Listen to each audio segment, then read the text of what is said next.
Matthew 18, verse 21 to 35. The parable of the unforgiving servant. Peter approaches Jesus with a question about the limits of forgiveness. Lord, how often shall my brother sin against me, and I forgive him? Up to 7 times? Of that time, forgiving someone 7 times would already appear generous. Yet Jesus responds, I do not say to you up to 7 times, but up to 70 times 7. The response immediately removes forgiveness from the realm of calculation. The kingdom that Jesus is revealing operates on a scale beyond measured limits. To illustrate this reality, Jesus presents a parable about a king who begins to settle accounts with his servants.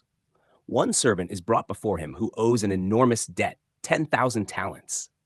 The amount described is staggering, far beyond the ability of any servant to repay. It represents an impossible obligation. When payment cannot be made, the king orders that the servant, his family, and all that he possesses be sold to satisfy the debt. The servant falls before the king and pleads for patience, promising that he will repay everything. The king responds not merely with patience, but with compassion. Instead of granting time for repayment, the king cancels the entire debt and releases the servant. The burden that could never be paid is completely removed by the authority and mercy of the king. The parable then shifts dramatically.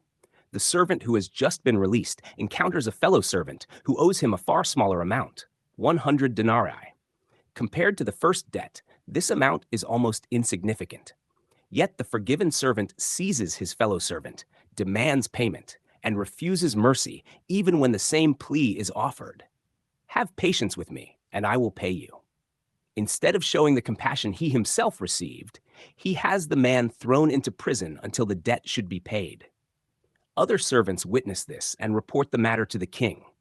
The king summons the servant and confronts him.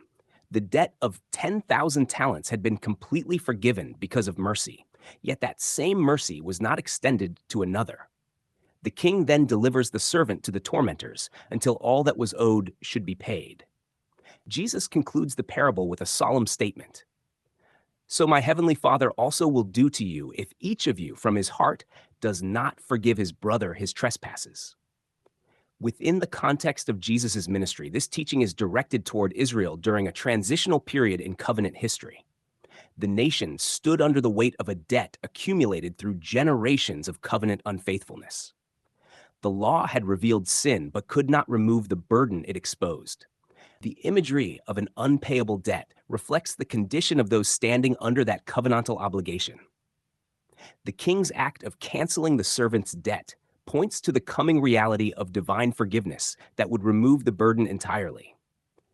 The release from the impossible debt reflects the gracious action of God in dealing with sin, not through repayment by the debtor, but through the sovereign decision of the king to forgive. The parable also exposes the contrast between receiving mercy and remaining bound to the mindset of debt and obligation. The forgiven servant still operates according to the system of accounting and repayment, even though his own account had been erased. In the broader narrative of the gospel, the arrival of the kingdom announces the end of the age defined by unresolved debt and the arrival of complete remission.